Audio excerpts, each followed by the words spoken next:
ओम गंगणपतये नमः।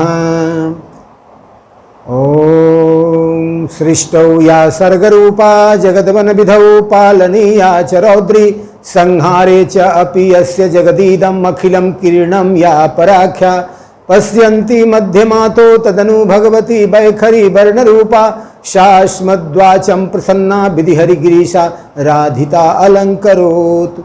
नारायणं नमस्कृत्य नरं चैव नरोत्तमं देवीं सरस्वतीं व्यासं ततो जयमुदीरयेत्। पराम्बिका जगदम्बिका माता भवानी के आज चैत्र नवरात्र का आज तीसरा दिन, जिसमें भगवती के चंद्रघंटा माता की पूजा की जा रही है। यह जो भगवती माता का जो नौ दुर्गा का स्वरूप है, उसमें पहला जो स्वरूप है माता शैलपुत्री का। और शैलपुत्री जब भगवती जो हैं वह शंकर भगवान को प्राप्त करने के लिए तपस्या करती हैं तो वह ब्रह्मचारिणी बन जाती हैं। और यही जब ब्रह्मचारिणी भगवती जब विवाह के समय में शिव जी का जब रूप विकराल होता है, उस समय भगवती स्वयं भी अपना रूप चंद्रघंटा के रूप में बना लेती है। तो इस प्रकार जो भगवती है उस शत्रुओं का नाश करने वाली अर्धचंद्रकार चंद्रमा को धारण करने के कारण भगवती जो है यह चंद्रघंटा के नाम से जानी जाती हैं। तो यह जो माता है, यह जो नवदुर्गा है, भगवती अपने अपने स्वरूप को कई बार भक्तों के कल्याणार्थ कई रूपों को धारण करती है। कभी तपस्वी बन जाती है, कभी शत्रुओं का नाश करने वाली बन जाती है, कभी मातृ रूप धारण कर लेती है, कभी दया का रूप, कभी करुणा का रूप, कभी सातक्षी और शाकंभरी बन करके भक्तों को प्लावित करती है, उनको पालन पोषण करती है। और दुष्टों का संहार करने के लिए दुर्गा काली और भद्रकाली आदि देवी के रूप में बन जाती हैं। दक्ष प्रजापति के यज्ञ में भद्रकाली भगवती जो है अष्टमी तिथि के दिन वह दक्ष के यज्ञ का विनाश करने के लिए भद्रकाली जो है करोड़ों योगिनियों के साथ प्रकट हो गई थी। तो इस प्रकार ये जो भगवती माता हैं वह विभिन्न प्रकार के अवसरों पर जो भक्तों के कल्याण करने के लिए जिस रूप की आवश्यकता होती है, यही आद्य शक्ति पराम्बिका माता जगदम्बिका माता भवानी अपने स्वरूप को प्रकट करती है और जिससे कि भक्तों का कल्याण हो। यहाँ पर हम लोग देवी भागवत के माध्यम से यह जो कथा श्रवण कर रहे हैं उसमें व्यास जी कथा सुना रहे हैं जन्मेजय के। और जन्मेजय कहते हैं कि आप मुझे वह परम पावन कथा सुनाइए जिससे कि मेरे पिताजी का उद्धार हो। तो उसमें व्यास जी कहते हैं कि देखो राजन, व्यक्ति को प्रयत्न पूर्वक देवी का यज्ञ करना चाहिए, देवी की पूजा करनी चाहिए, देवी की आराधना करना चाहिए। कहते हैं कि जो दो नवरात्रा आता है उसमें जो चैत नवरात्रा, ऐसे तो 4 नवरात्र बताए गए हैं लेकिन 2 मुख्य नवरात्रा है।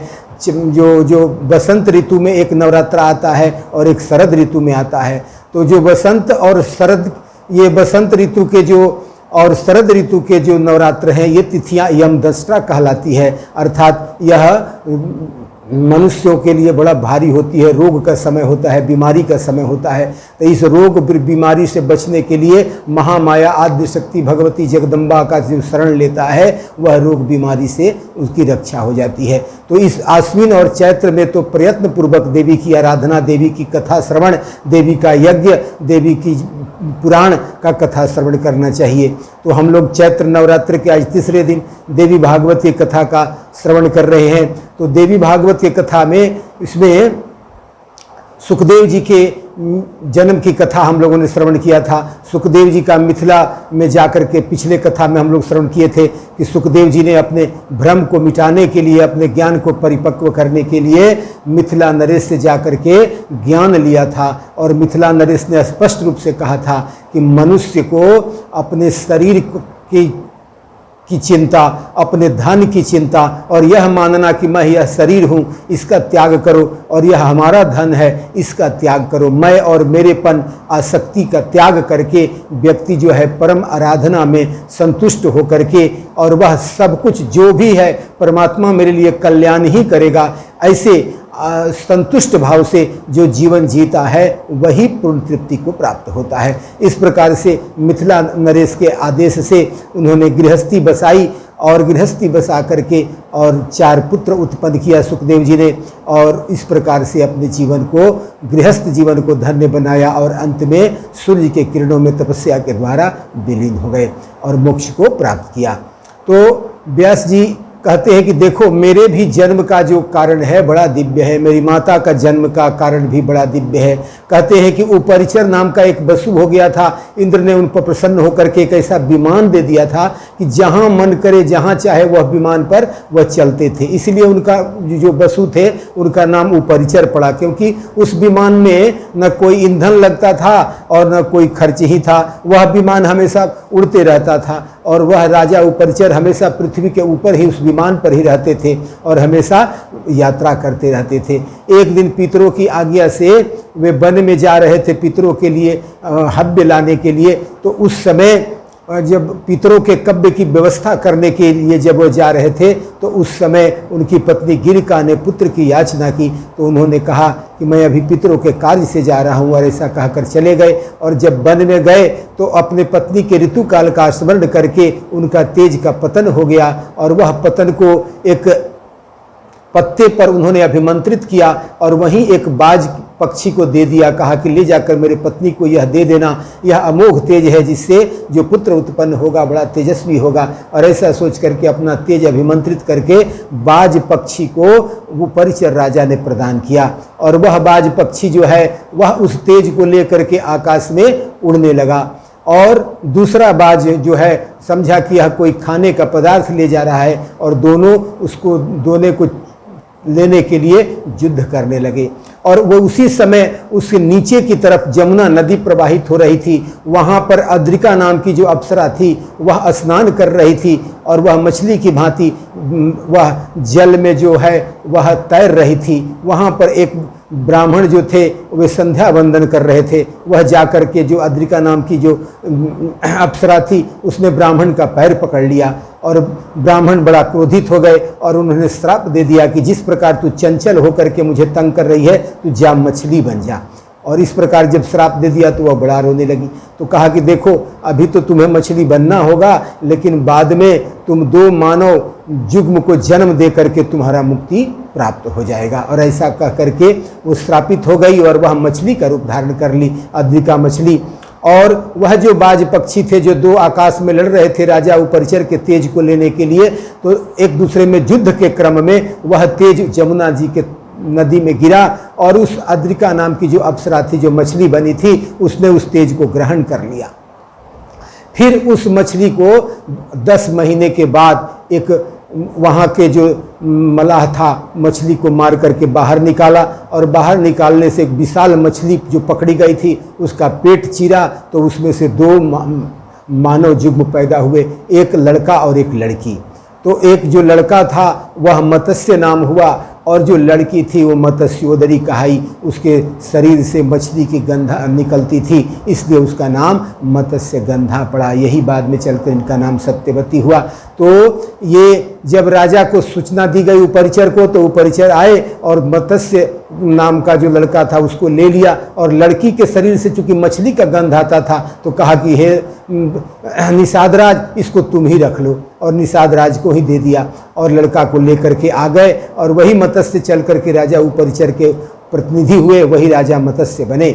और यह जो दास राज के यहाँ जो पल रही थी जो मत्स्य गंधा थी, एक दिन जब युवावस्था को प्राप्त हो गई तो एक दिन संयोगवश पराशर मुनि उस जमुना जी के तट पर आए और नाव पर पार करने के लिए कहा। तो वह ज्योति पिता की आज्ञा से पराशर जी को जमुना जी को पार कराने के लिए गई। और तब प्रकृति के प्रेरणा से और आद्य शक्ति जगदम्बा की प्रेरणा से कुछ बड़ा कार्य होने वाला था। पराशर ऋषि का मन आसक्त हो गया सत्यवती पर। तो उन्होंने कहा कि मैं तुमसे पुत्र प्रदान करना चाहता हूँ। तो उस लड़की ने कहा कि मेरे शरीर से तो मछली का गंध आता है और इस प्रकार से मैं कुरूप भी हूँ, तो मेरे से आप पुत्र उत्पन्न करके क्या करेंगे। तब मुनि ने कहा कि तुम्हारे शरीर से आज से अब सुगंधित निकलेगी, 1 कोस तक तुम्हारे शरीर से सुगंधित प्रवाहित होगी। और इस प्रकार से अति सुंदर बना दिया और कहा कि जो तुम्हारा पुत्र उत्पन्न होगा वह वेद का निर्माण करने वाला होगा, बड़ा तेजस्वी होगा। और इस प्रकार से वरदान दे करके तेज प्रदान किया और कालांतर में जाकर के उसी सत्यवती ने द्वीप में जाकर के व्यास जी का जन्म दिया, जिसे कृष्ण द्वैपायन कहते हैं, क्योंकि दो द्वीपों के बीच में व्यास जी का जन्म हुआ था, इसलिए उनका नाम जो है द्वैपायन हुआ। श्री कृष्ण द्वैपायन के नाम से ये प्रसिद्ध हुए और उन्होंने माता को प्रणाम करके कहा कि हे माता, जब भी आपको मेरी ज़रूरत लगेगी आप मुझे याद करना, मैं आ जाऊंगा। और ऐसा कह करके व्यास जी चले गए। यही जो वेद व्यास हैं जो कथा सुना रहे हैं, ये स्वयं अपनी कथा सुना रहे हैं राजा जन्मेजय को, और कहा कि देखो राजन, इस प्रकार जब मेरी माता की उत्पत्ति हुई और ये जो सत्यवती हुई, तो सत्यवती जब कालांतर में जब इनका जो ये योजन गंधा के नाम से ही प्रसिद्धि हुई, क्योंकि 1 योजन तक यहाँ उनका जो गंध जाता था और वह गंध अद्भुत था, उस गंध से कोई भी प्रभावित हो जाता था। वह कस्तूरी की गंध वाली बन गई थी, अति रूपवती बन गई थी। तो कहते हैं कि राजा पृथ्वी पर प्रतीप नाम के एक राजा बड़ा प्रसिद्ध राजा हो गए थे, और प्रतीप राजा के ही एक पुत्र हुए थे जिनका नाम था संतनु। प्रतीप राजा के संदर्भ में कहा जाता है कि गंगा जी आकर के उनकी जंघा पर बैठ गई थी। व्यास जी से पूछते हैं जन्मेजय, यह घटना कैसे हुई थी, यह गंगा अवतरण की घटना क्या है, गंगा किस प्रकार से अवतरित हुई थी और संतनु से विवाह किया था, यह कथा बताइए। कहते हैं कि एक महाभीष नाम के एक बड़ा प्रतापी राजा हो गए थे और अपने पुण्य कर्मों के फलस्वरूप वे स्वर्ग को गए, और एक दिन जाकर के ब्रह्मा की सभा में गए तो वहाँ पर गंगा जी आई हुई थी, और वहाँ तेज हवा चलने के कारण गंगा जी के वस्त्र थोड़े इधर उधर हो गए, और एक टक से दोनों गंगा जी और महाभीष एक दूसरे को देखने लगे, और इससे ब्रह्मा जी को बड़ा गुस्सा आया और उन्होंने श्राप दे दिया कि तुम लोग मानवीय बुद्धि रखते हो, इसलिए जाओ तुम लोग को पृथ्वी पर जन्म लेना पड़ेगा। तो इस प्रकार ब्रह्मा जी से श्रापित होकर के जब गंगा जी और महाभीष बड़े चिंतित हुए कि अब क्या करना चाहिए, तो प्रतीप के घर में ही संतनु का रूप में महाभीष ने जन्म लिया। और उधर जो अष्ट वसु थे एक दिन वशिष्ठ जी के आश्रम में गए और वहाँ पर जा कर के देखा कि नंदिनी गायब रखी रही थी। देखा तो जो 8वां वसु था उसकी पत्नी ने पूछा कि यह गाय बड़ी सुंदर है, यह बड़ा दिव्य लग रही है। तो 8वां वसु ने कहा कि इस गाय का दूध जो पुरुष या स्त्री मृत लोक का पी लेगा वह 10,000 वर्ष तक जिएगा और जुआ का जुआ बना रहेगा। तब वसु की पत्नी ने कहा कि मृत लोक में राजा उसिनर की जो पुत्री है वह मेरी सहेली है, यदि इसका दूध पी लेगी तो वह जुआवस्था को प्राप्त हो जाएगी, इसलिए आप इस गाय को ले लीजिए। पत्नी के कहने में आकर के उस गाय का अपहरण कर लिया वसुओं ने और लेकर के चले गए। जब वशिष्ठ जी को यह पता चला तो उन्हें बड़ा गुस्सा आया और क्रोध करके कहा कि तुम लोगों ने मानवों जैसा काम किया है, इसलिए तुम लोग मनुष्य योनि में जन्म लोगे, और उनको श्राप दे दिया। तो इस प्रकार से जब वसु लोग को श्राप मिल गया तो आकर के वशिष्ठ जी से प्रार्थना करने लगे। वशिष्ठ जी ने कहा कि जाओ, 1-1 वर्ष के अंतराल में तुम्हारी मुक्ति तो हो जाएगी, लेकिन यह 8वां वसु काफ़ी दिनों तक रहेगा, क्योंकि इसी के पत्नी के दोष से मेरी गाय का अपहरण हुआ था। तो इस प्रकार से जब वसुओं को श्राप मिल गया और उन्हें पता चला कि गंगा जी को भी श्राप मिला है, तो गंगा जी से जाकर कहा कि हे माता, आप जब मानुषी रूप में अवतार लेंगी तो हम आप ही के गर्भ से जन्म लेंगे, और जन्म लेते ही आप अपने जल में डुबाकर हमें मार देना, ताकि जल्दी से ही हमारा मृत लोक से छुटकारा हो जाए। और गंगा जी ने वचन दे दिया। और तब गंगा जी जो है एक दिन जब राजा प्रतीप जो है गंगा जी के तट पर भ्रमण कर रहे थे, तो वहीं पर आकर के गंगा जी के तट पर बैठे थे प्रतीप। उसी समय गंगा जी आकर के उनके दाहिने जंघे पर बैठ गई। तब प्रतीप ने पूछा, ऐ दिव्य सुंदर रूप वाली कन्या, तुम मेरे गोद में क्यों आकर के बैठी हो, तुम्हारा क्या उद्देश्य है? तब वह गंगा माता कहती है कि आप जिस प्रकार मेरा बैठने का ढंग है उसी से आप मेरा उद्देश्य पता लगा लीजिए। तो उन्होंने कहा कि देखो, तुम मेरे शुभ दाहिने जंघे पर आकर बैठी हो, और यह जो दाहिना जंघा होता है पुत्र या पुत्रवधू के लिए ये होता है, पत्नी के लिए नहीं होता, इसलिए तुझे मैं अपने पुत्रवधू के रूप में स्वीकार करता हूँ, और जब मेरा पुत्र होगा तो उसका तुम पत्नी बन जाना, मैं ऐसा वचन देता हूँ। हो सकता है कि तुम्हारे ही भाग्य से मुझे पुत्र प्राप्त हो जाए और तुम्हें पति मिल जाए। और ऐसा कह करके उन्होंने वचन दे दिया। और गंगा माता ने भी वचन ले लिया कि अपने पुत्र को बता दीजिएगा कि मेरा बिना कुल गोत्र जाने हमसे विवाह के लिए वह राजी हो जाए, तभी मैं विवाह करूंगी।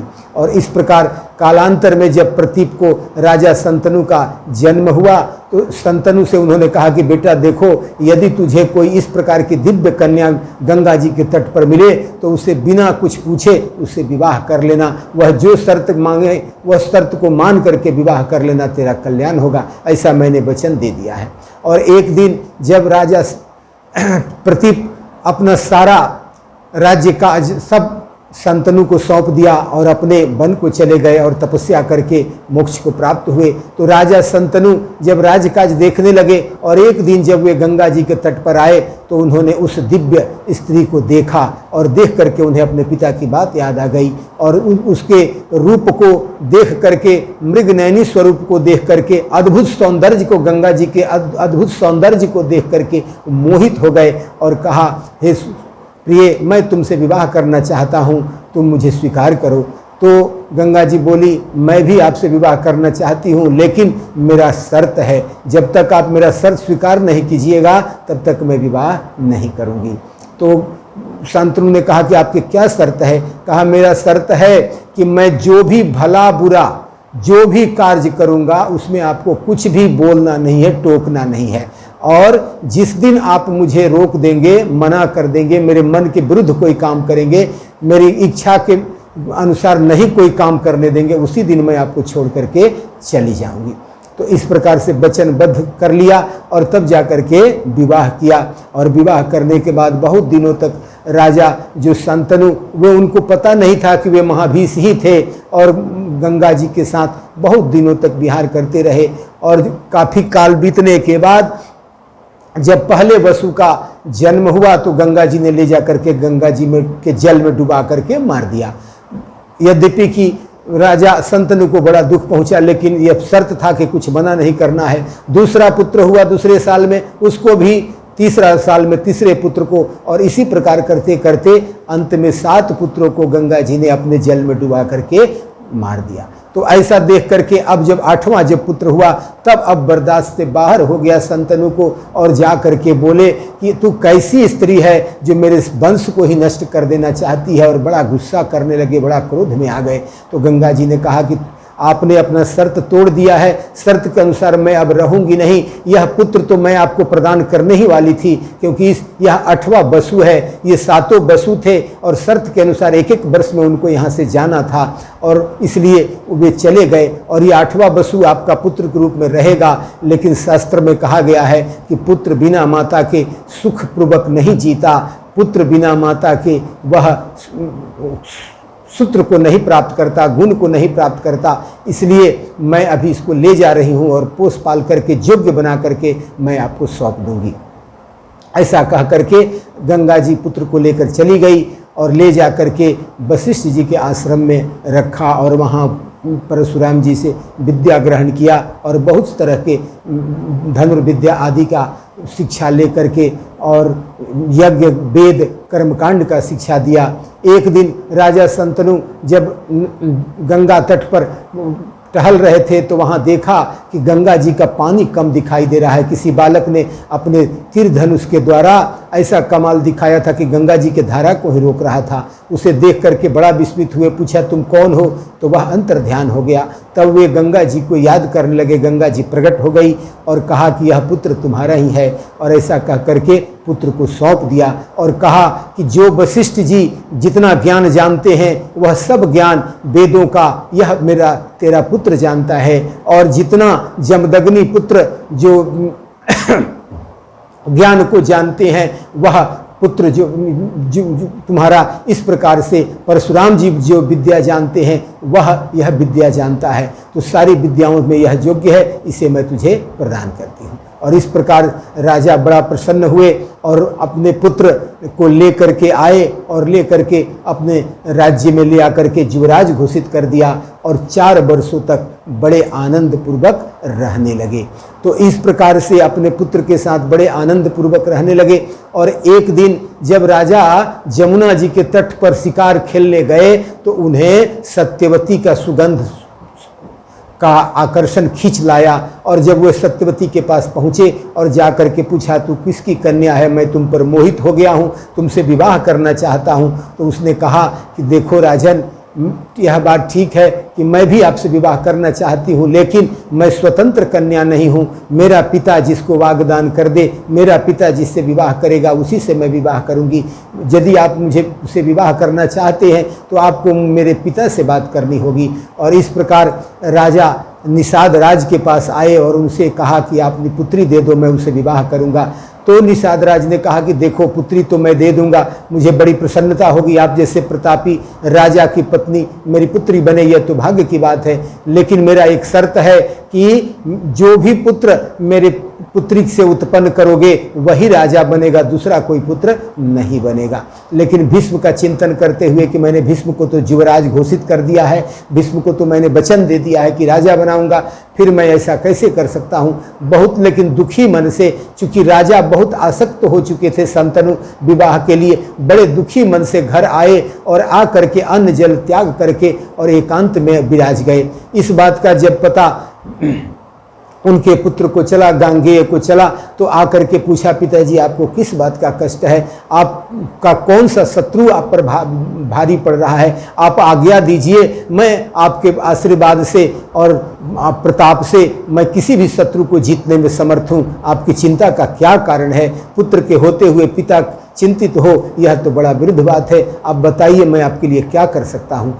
तो शांतनु ने कहा कि बेटा, तू बड़ा निर्भीक है, तू एक ही पुत्र है, किसी दिन तू संग्राम में मारा गया, तू संग्राम से डरता नहीं, तो फिर मेरी वंश परंपरा रुक जाएगी, इसी से मैं चिंतित हूँ। लेकिन गांगेय समझ गए कि कुछ न कुछ राजा छिपा रहे हैं। मंत्रियों से पता किया तो पता चला कि यह जो है सत्यवती से विवाह करना चाहते हैं, यह जो है मत्स्य गंधा से, ये जो यौवन गंधा जो बन गई थी, सत्यवती से विवाह करना चाहते हैं। तो उसने ऐसा शर्त रखा है। तो जा करके निषाद राजभक्त के पास कहा कि देखो, तुम्हारी जो शर्त है मुझे स्वीकार है, लेकिन अपनी पुत्री का विवाह मेरे पिता से कर दो। तो उन्होंने कहा कि जो पुत्र होगा, जो मेरी पुत्री का जो पुत्र होगा वही राजा बनेगा। कहा मुझे स्वीकार है, मुझे राज्य नहीं चाहिए, मैं राज्य का त्याग करता हूँ, तो तुम्हारे जो कन्या है उसका जो पुत्र होगा वही राजा बनेगा।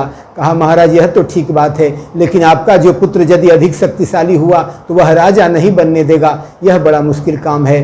तब इन्होंने कहा कि मैं दार संग्रह नहीं करूंगा, मैं आज से एक भीष्म प्रतिज्ञा करता हूं कि न मैं राजा बनूंगा, न मैं दार संग्रह करूंगा अर्थात विवाह नहीं करूंगा, और मैं पूर्ण ब्रह्मचारी जीवन व्यतीत करूंगा। यह जो मेरी प्रतिज्ञा है अटल है, अटल है, भीष्म है, भीष्म है, भीष्म है।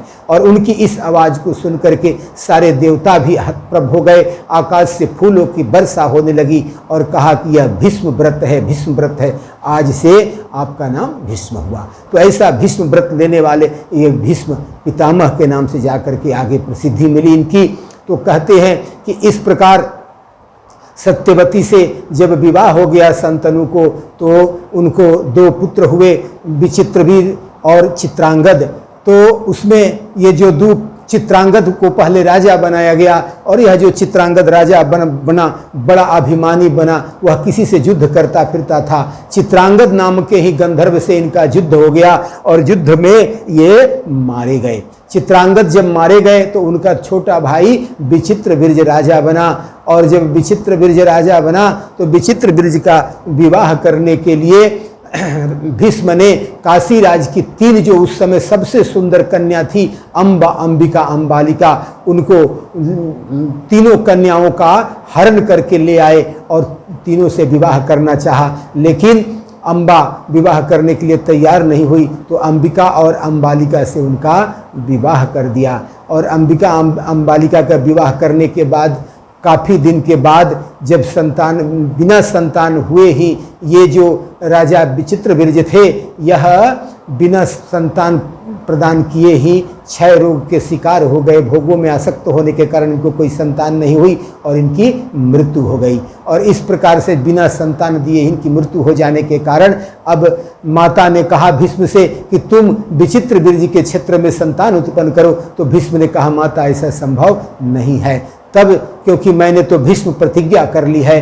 तब माता ने अपने पुत्र को याद किया और व्यास जी आए और व्यास जी से कहा कि हे पुत्र, तुम विचित्र ब्रज के क्षेत्र में संतान उत्पन्न करो। और माता की आज्ञा को प्राप्त करके और जब नियोग पद्धति के द्वारा व्यास जी पुत्र उत्पन्न करने के लिए अंबिका के क्षेत्र में गए तो अंबिका काफी देख करके भयभीत हो गई और आंख बंद कर ली, जिसके कारण जो पुत्र हुआ वो अंधा हो गया।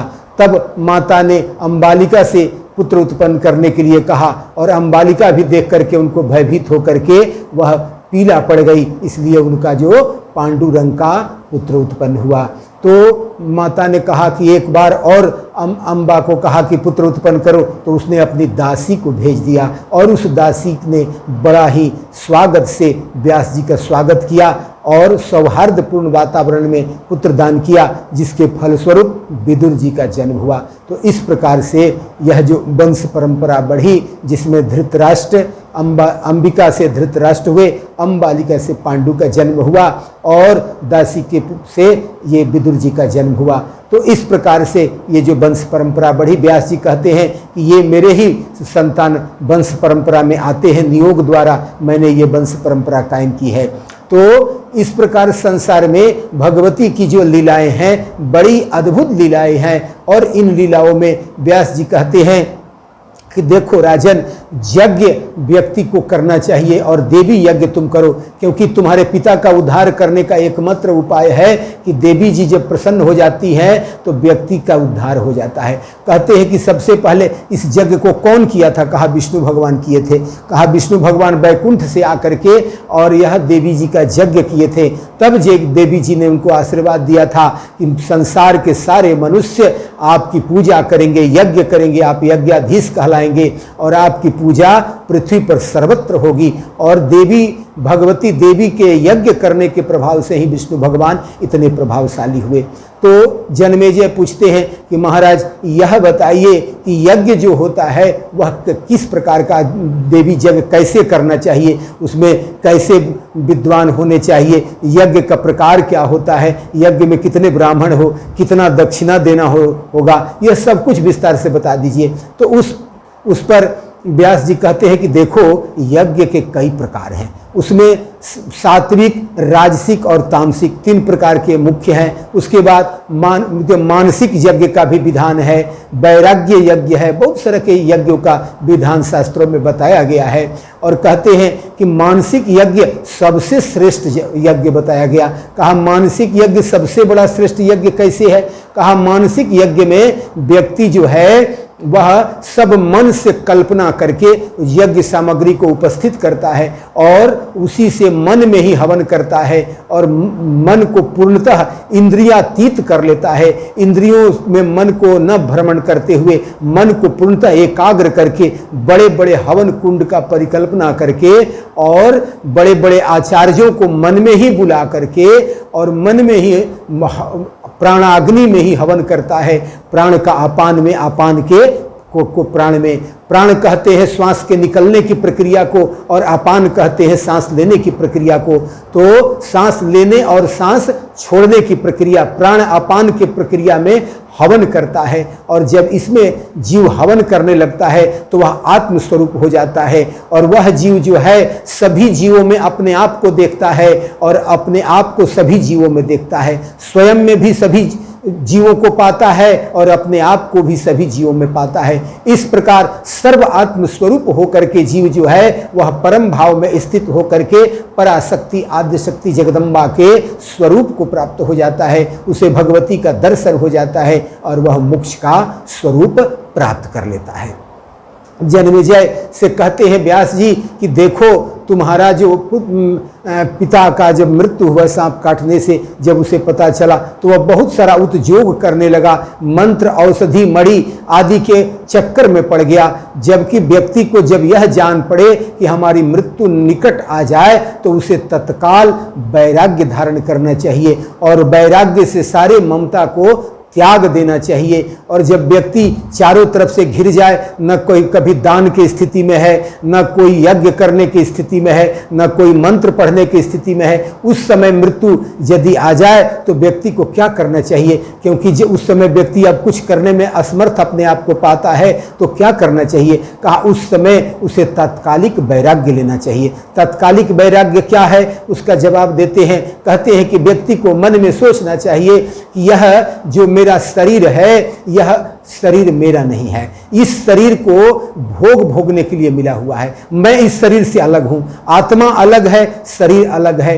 शरीर मिला हुआ है, मन, आत्मा का जो मन है, यही मन जो है विभिन्न प्रकार के भोगों को भोगा है। विभिन्न प्रकार के कर्म भोगों को भोगने के कारण इसको क्षय कराने के लिए शरीर मिला है। शरीर इसलिए मिलता है कि मनुष्य जो जो कर्म किया रहता है, अच्छा कर्म किया है तो उसको शरीर के माध्यम से सुख भोगना होता है, बुरा कर्म किया रहता है तो शरीर के माध्यम से दुख भोगना रहता है। तो मनुष्य को सोचना चाहिए कि यह जो शरीर मिला है, यह जो है केवल मात्र यह 5 तत्वों का मिला है। तुलसीदास कहते हैं कि छित जल पावक गगन समीरा, 5 तत्व मिली अधम समीरा शरीरा। यह जो अधम शरीर है 5 तत्व से मिलकर के बना है। कौन कौन? छिति मतलब पृथ्वी, जल, आकाश, वायु और अग्नि, इस 5 तत्व से शरीर का निर्माण हुआ है। तो कहते हैं कि इन 5 तत्वों का ध्यान करें। यह जो शरीर क्या है, यह मेरा नहीं है, यह संपूर्ण ब्रह्मांड का, यह 5 तत्वों से इस शरीर का निर्माण हुआ है। यह मिट्टी है, अग्नि है, वायु है, आकाश है। यह जो है बदलने वाला है, परिवर्तनशील है, यह नश्वर है। तो यह जो शरीर है इसका नाश होना ही है। तो इस शरीर के लिए क्यों चिंता किया जाए? कोई बड़ा से बड़ा बीमारी आ जाए, बड़ा से बड़ा कोई कष्ट आ जाए, तब भी व्यक्ति को मृत्यु से नहीं घबराना चाहिए। और जब लगे कि चारों तरफ से रास्ता बंद हो गया तो व्यक्ति को अपने आप को आत्म में निष्ठ करके और प्रत्येक प्राणी में अपने आप को देखना चाहिए और प्राण का आपान में और आपान का प्राण में हवन करना चाहिए। और मन में यही सोचना चाहिए कि यह जो मेरा शरीर है, यह शरीर अभी के अभी छूट जाए, क्योंकि इस शरीर से मुझे कुछ लेना नहीं है। इस शरीर में से जो मैंने कर्म किया था, जो अच्छा बुरा जो भी मेरा कर्म था, इस शरीर ने भोग लिया है। अच्छा बुरा सभी कर्मों का परिणाम, कभी जीवन में मुझे सुख मिला, कभी दुख मिला, सुख मिला, दुख मिला, यह मेरे प्रारब्ध कर्मों का फल था। और यह शरीर इसीलिए मिला था, इसका भोग इस शरीर ने भोग लिया। अब मेरे सुख दुख के जो प्रारब्ध के जो कर्म थे, वह सब कर्म नष्ट हो गए और उन कर्मों का मैं त्याग करता हूं। अब मैं परमात्मा का ध्यान करते हुए अब किसी भी चीज में न आसक्ति, न मोह, न माया और न कर्मों का भोग के प्रति कोई आसक्ति रखते हुए और शरीर को त्याग करने के लिए जो प्रवृत्त हो जाता है और प्राण को ही प्राण में हवन करते हुए आत्मा को शरीर से मुक्त करके परमात्म तत्व में विलीन हो जाता है। कहते हैं, हे जन्मेजय, यदि आपके पिता ने ऐसा ही किया रहता तो उनकी मुक्ति निश्चित हो जाती, लेकिन वे उपाय के चक्कर में लग गए कि कैसे और शरीर को जिया जाए और कैसे आनंद प्राप्त किया जाए। इस प्रकार से बहुत तरह की उपाय में लग गए और जिसके कारण उनको सद्गति नहीं हुई है। तो उनकी सद्गति नहीं हुई है तो पुत्र का कर्तव्य है कि वह पिता के सद्गति के बारे में सोचे। तो आप देवी यज्ञ करो और देवी यज्ञ करके आप इस सुख को अपने पिता का उद्धार करो। कहते हैं कि 3 प्रकार का गुण है, तीनों गुणों से आदमी को उद्धार होना चाहिए, सतगुण, रजोगुण और तमोगुण। इन 3 गुणों से व्यक्ति जो है जब सुरक्षित हो जाता है, बच जाता है, तब वह जाकर के उसका उद्धार होता है। सत्वगुण क्या है? सत्वगुण है जब व्यक्ति को पूजा पाठ में, तपस्या में मन लगने लगे।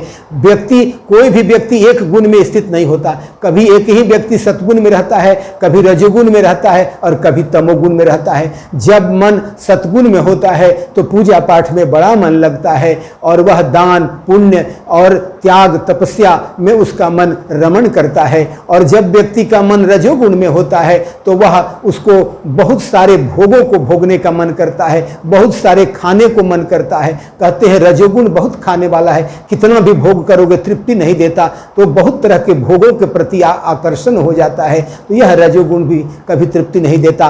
और जब व्यक्ति तमोगुण को प्राप्त हो जाता है तो उसे व्यक्ति को बहुत नींद आती है और वह दूसरे की निंदा करता है और वह हमेशा दूसरे के अवगुण को देखता है, दूसरे के गुण अवगुण की चर्चा करता है और निंदा रूपी पाप करता है, निंदा का वर्णन करता है और वह तमोगुणी होकर के और वह काफी निद्रा, आलस्य और विषाद को प्राप्त हो जाता है, क्योंकि तमोगुणी व्यक्ति को ही विषाद हो जाता है और विषादग्रस्त व्यक्ति ही मोहित हो जाता है और मोह सकल व्याधिन कर मूला, और मोह से व्यक्ति का पतन हो जाता है, सब रोगों में पड़ जाता है और जीवन नष्ट हो जाता है। तो इसलिए सत्गुण, रजोगुण और तमोगुण, इन 3 गुणों से व्यक्ति जो है पूरी तरह से जीवन को में अपने, यदि इन 3 गुणों को समझ जाए व्यक्ति और 3 गुणों का त्याग करना होता है, सतगुण का भी त्याग करना होता है। क्यों? क्योंकि यदि व्यक्ति सतगुण में ही स्थित रहा तो उसे अपने पूजा पाठ का अहंकार हो जाता है, कर्मकांड में भी आसक्ति हो जाती है और कर्मकांड की आसक्ति और सद्गुण का अहंकार, यह दोनों एक व्यक्ति को डुबाने के लिए काफी हो जाता है। इसलिए सत्गुण, रजोगुण, तमोगुण तीनों से ऊपर उठ करके भक्ति में निष्ठ हो करके और प्रत्येक जीवों में अपने आप को समाहित करते हुए, प्रत्येक जीव में अपने आप को देखते हुए और प्रत्येक जीव को अपने में समाहित करते हुए, इस प्रकार से व्यक्ति जब परमात्म तत्व में, आद्य शक्ति जगदम्बा में पूर्णतः अपने आप को निहित कर देता है, तो न उसे कभी सुख होता है, न कभी दुख होता है और न कभी उद्विग्नता को प्राप्त होता है, न विषाद को प्राप्त होता है, न मोह को प्राप्त होता है, न क्रोध को प्राप्त होता है, न कभी उसके मन में ईर्ष्या सताती है और न कभी उसके मन में कोई कामना ही आती है जो उसके आत्मा को, मन को दग्ध करे, दुखी पहुंचाए, सुखी करे। इस प्रकार से वह पूर्ण आप्त काम हो करके वह पूर्ण सुख को, पूर्ण आनंद को और परम आनंदमयी, चैतन्यमयी आद्य शक्ति जगदम्बा को प्राप्त होता है। तो इस प्रकार से यह जो देवी भागवत की कथा है यह बड़ी अद्भुत है। इसमें भगवती के इन 3 जो ऐं ह्रीं क्लीं भगवती के 3 मंत्र हैं, इन 3 मंत्रों की महिमा की कथा कल हम लोग श्रवण करेंगे और आगे भगवती की अद्भुत कथाओं का, लीला का गान श्रवण करेंगे। इन्हीं सांकेतिक कथा के माध्यम से इसमें आपके लिए क्या है यह आप इसमें खोजेंगे तो सब कुछ इसमें विद्यमान है। रोगों से लड़ने की क्षमता है और संकटों से जूझने की भी क्षमता है और अपने आप को पूर्ण परमात्मा को प्राप्त कराने के लिए सब विधान इस प्रवचन में आ गया है। तो आप इसको ध्यान से श्रवण करें और अपने जीवन को धन्य करें। चंद्र घंटा माता का स्मरण करते हुए आज की कथा को यही विराम देते हैं और सभी लोगों को जो इस चैत्र नवरात्र में आप इस यंत्र के माध्यम से भी इस कोरोना वायरस के कारण आप अभी नहीं आ पा रहे हैं, अपने घरों में ही इस कथा का श्रवण कर रहे हैं, मैं उन सबको आशीर्वाद देता हूं जो भी ये कथा श्रवण करें कि उनके जीवन में जीवन का उद्देश्य सफल हो, कभी कोई चिंता, व्याधि, रोग न सताए और जीवन में आप्त काम हो करके पूर्ण कामनाओं को प्राप्त करते हुए जीवन में भोग करके अंतिम में मोक्ष को प्राप्त करें, सब सुख प्राप्त करें, सब दीर्घायु हो और सब आरोग्यता को प्राप्त हो। सर्वे भवन्तु सुखिनः, सर्वे सन्तु निरामया, सर्वे भद्राणि पश्यन्तु, मा कश्चित् दुःखभाग् भवेत्। ओम शांति शांति शांति।